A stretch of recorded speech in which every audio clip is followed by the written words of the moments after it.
Welcome everyone to the showdown between the vampire counts, who shall be led by a Strigoi vampire lord. So it's not going to be the king, unfortunately, but he is equally as haggard looking indeed. And today, guys, we're going to be facing off against the Blessed Dread, who shall be led by Felcon, Lokir Felheart, as well as the dreaded Chill of Sontar.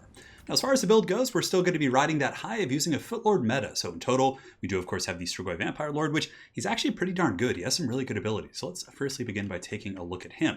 So if we take a look at the Strigoi Vampire Lord, you can see he does have the Ghoul King of Urshoron. So basically, you don't really have to use Invocation on him, which is really nice. It's a free healing ability, has a relatively long duration there at 32 seconds. So it looks like it must actually do quite a bit of healing. I haven't really tested it, but I know it's pretty good.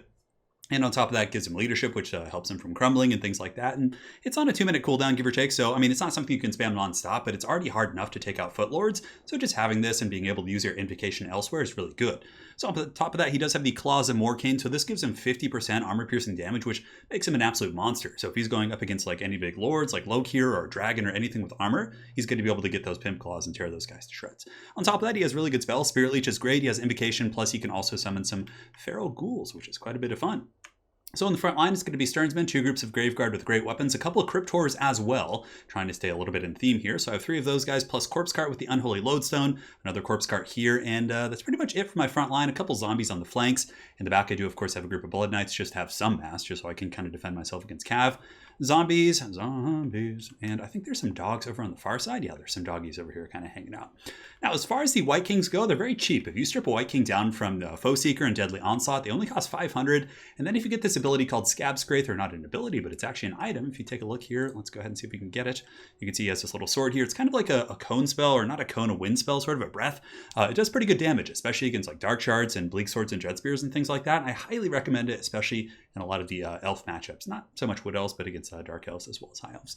So that is it for my build. And now let's go ahead and look at the Elves over here. So Lokir Felheart up on Maelstrom. Pretty cool stuff. He heals himself. He's, not as good as Malekith. He's kind of a step down from that, but nonetheless, he's not terrible. So Lokir's going to be up here trying to get some good breath attacks, healing himself with that Kraken Helm. And the Bloodrack Medusa. Now, normally I don't think it'd be super good against like vampire monsters like Vargulfs, Terrorgeist, things like that. But against a build I brought, it's actually not going to be terrible. It really specializes at dealing with elite infantry and things like Graveguard and Blackguard and Chosen and things like that. It can really do some serious damage. So I'm really excited to show you guys how this does this game. He does also, of course, have the dreaded Chill of Sontar, which I don't have too many answers for. I have Blood Knights, and plus, of course, my Footlords can put some hurt on the Chill of Sontar, but as far as having something that can just go straight up fisticuffs, just get in there and fight, I don't really have that. So it's going to be Bleak Swords, a couple of groups of Dark Shards in the back, Witch Elves here, and he does have some Dread Knights, so trying out some new stuff. Very excited for this game. So let's get it on the road and have some fun. So the mighty Lokir Felheart's going to be coming over here. Looks like he's going to be trying to get some free real estate here on the zombies, perhaps. And look at this. You can see here the Medusa shooting in and immediately cleaving 3 of the Graveguard, but also doing some really good HP damage. Really, really solid stuff. They're down to about 6,200, give or take, and yeah, they've taken a lot. So the Cryptors are going to be surging forward, and you can see that multi-entities or things with less models, like Cryptors and Cav units don't really take much damage from the Medusa, but nonetheless, it's able to get some good poke initially on the Graveguard. So the Dragon coming in, the Dread Knights charging into the zombies, doing about 70 or 80 gold worth of value, so it's not really a big deal. So just going to be lurking with the Blood Knights here. Breath attack coming in from the Chill of Sontar on the Graveguard, actually taking out 8 models, so certainly not bad. And going to be surging forward with my Cryptors to see if maybe I can trap up the Hydra a little bit, but I know it's kind of a trap to an extent. Obviously, he does have some Vortex abilities here with the Lore of Darkness. You can see he has the Blade Storm here, so I pull back. Granted, my Graveguard are going to get caught in that pretty good, so that ended up being a pretty solid cast, but nonetheless, the Chill of Sontar is still in a somewhat compromising position. So we're going to be zerging in here with our Cryptors and some of these other troops, while the Blood Knights surge in to help deal with the Cold Moon Knights. In the back, we do have some doggies as well. You can see the Direwolf's going to be trying to jump into the back line, and he hadn't noticed them up until now. I could just tell him. We were actually in voice chat here. He's like, oh yeah, the dogs are coming. So he reacts here at the very, very last second, but nonetheless, the Scurvy Dogs are going to be accomplishing their goal of at least temporarily shutting down this Archer play and kind of minimizing the damage I'm taking in the front line.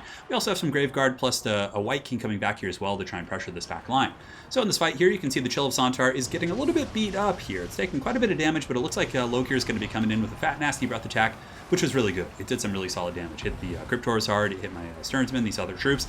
And this is something that units like the Chill of Sontar, especially these regenerating units that even if they take a beating and that can heal themselves, It's a really good way to use them. Basically, use them as a giant sponge. It's kind of like if you're playing the Lizardmen, for example, and you can see a Scabbard Wraith going down back there hitting these guys. But if you're a Lizardmen player, for example, and Falcon was telling me this, like if you're really looking to use like the Dread Saurian and basically just use it as a distraction card effect, it's big, it's scary, your opponent's going to focus everything, but if you have ample healing and good defensive support, that thing is going to be able to last the entire battle. So here we actually are taking out the Chill of Sontar. I do summon some Crypt Ghouls here with the Ghoul King to go here and pressure this position. Balance of Power is a little bit favored for the Dark Elves, but nonetheless still a very, very close game. Blood Knights here are holding on well. They've been able to put up a good fight against a lot of these troops here, but it looks like the Witch Elves, with the support of some Dread Knights, are going to be able to overwhelm me simply because, you know, with a Footlord build, I don't really have the same mobility to be able to kind of contest these flank engagements. Granted, in the center we did well. We broke the centerpiece. We're now collapsing over here. The Chill of Sontar is almost broken down, and the Cryptors are charging back here with the support of a wild Corpse Cart. I don't know how that thing got back there, but nonetheless, that Corpse Cart was on a mission, and he's going to be getting there and doing things. So here we do also have Graveguard with Great Weapons. These guys are going to be coming in here, going after the Dread Spears, trying to chop these guys up. And their bonus versus infantry plus the support of the White King, they should be able to really take these guys to pieces. The Medusa in the back still doing pretty good, just kind of poking away at my infantry wherever it can. And that's pretty good. I mean, she's able to kind of see the spot where there's an opening and shoot at this formation, although it did not do that much damage at that time. So perhaps she's a little bit lazy over there, but maybe she'll get in there and do some damage eventually. But Cryptors nonetheless have shut down some Dark Shards. I was really kind of just sad I didn't bring more Hounds and Bats and things like that. I would have been able to get into that pack line pretty well, but I really invested heavily in that pressure for the Cryptors. But in retrospect, probably bringing 2 of those guys would have been more than enough. Down here on the ground, you can see the Strigoi White King plus the Vampire Lord getting in there, and they're doing a really good job. I mean, he's full health, he's taking no damage. I thought Loki and the Hydra were going to jump him a second ago, so I did use the Opal Amulet a little bit preemptively. But nonetheless, they're still doing some work here. We have a Corpse Cart, we have some beat up Graveguard, but the White Kings are very, very tough to take down, and the Chill of Sontar unfortunately did come back, and that's what I'm talking about. I spent a lot of my early game, did you guys see the Hydra? I actually just blasted Vampire Lord, that's pretty funny, but I spent a lot of my early game trying to kill the Chill of Sontar, thinking I could maybe chase it off with something, but I didn't really have the mobile assets to take those guys out, and I did forget about some zombies over here, but not the end of the world, really. And the Graveguard going to be coming in with the White King, and they should be able to karate chop these Bleak Swords here and do some good damage with their great weapons. Plus, we do have a Corpse Cart here, which is going to be anchoring this formation, and the Strigoi Vampire Lord is he's quite ready with his claws. Imagine like being armored like one of these Witch Elves and being expected to fight up against like these guys right here, like these Witch Elves and troops like that. That's horrible. Anyways, here are some Dread Knights going to be coming in as well. The Vampire Lord is able to actually break off the Witch Elves. The Summoned Ghouls, the Crypt Ghouls, up to 15 kills, certainly not bad. Able to break off a lot of the chaff here, and we get a Scabbard Wraith in the back again, which does hit the Dark Shards and some of these other troops, but nonetheless, we're not really able to butter that bread to our liking. So right here, you can see that the Ghoul Master and the White King able to chase off Loki or Felheart. He is going to be falling back. And now we have the Graveguard, and the Ghoul King is going to be coming in once again to go after the Chill of Sontar. He's at 3,500 HP. Ghoul King coming in with that overhand right, not able to get under the chin of the Chill of Sontar, but a couple more attacks. Hopefully, we'll actually be able to do some good damage. But yeah, I actually, oh, look at that, 400 damage right there. Definitely very solid. I actually think that in a couple matchups, not in every matchup, but Footlords are something that, based on some of the changes, just perpetually over the course of the couple months, have done really well for them. I think the fact that they've gotten like mass increases and they have the knockdown interruption chance, like they don't get knocked down quite as easily, they get up faster, which was a pretty big one. When they got knocked over and sat there for like a good 10 seconds, I know that's an exaggeration to an extent, it was a big problem. But anyways, Breath Attack coming in from Loki or Felheart up on the top, going after the Strigoi Vampire Lord. Claws and Warkin right there, putting his damage up to 500 something. Scabbard Wraith again in the back, able to Shrek those Dark Shards relatively efficiently. It has 3 charges.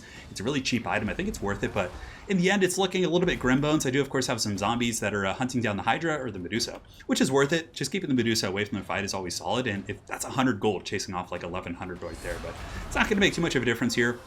Here we do, of course, have the Footlords going fisticuffs with Lokir, and the Chill of Sontar is actually getting worked on by this White King. The White King, of course, does have some Spirit Leech support coming in from the Strigoi Vampire Lord back there, and we might be able to break him, but the Chill of Sontar here, he's shaken, but is he stirred? We will find out. Down to 6 leadership, down to 1,100, getting very, very low. Are the Vampire Counts going to get the moral victory here in the final moments of this game? Perhaps not, as the Chill of Sontar is probably going to live another 800. Ghoul King's coming in. He's thirsty. That boy needs to drink, and the Chill of Sontar is a nice chilled drink right there. But alas, it looks like he is going to get away as the Dark Shards are able to polish off the last of the formation, and the White Kings aren't going to buckle down. But we actually did some okay damage against Loki as well, but he was able to survive that.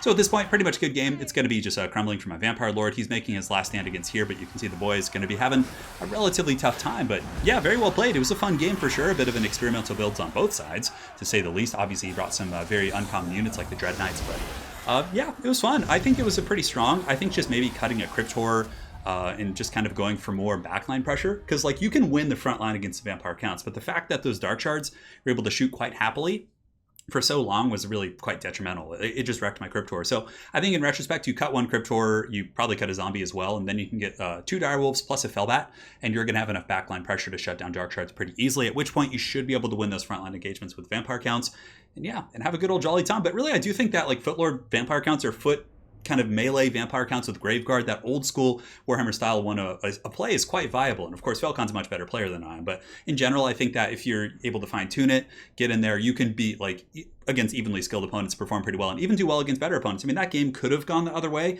maybe had we been able to get the Chill of Santar, but like I said, I didn't have the mobility advantage to chase him off the battlefield. I just had those very beat up Blood Knights, and my dogs, though they did shut down the Dark Shards, I needed more of that kind of stuff to really punish this type of a build. So anyways, very well played. Hopefully you guys enjoyed that Vampire Count versus Blessed Dread game, and aside from that, we'll see you guys next time. Take care.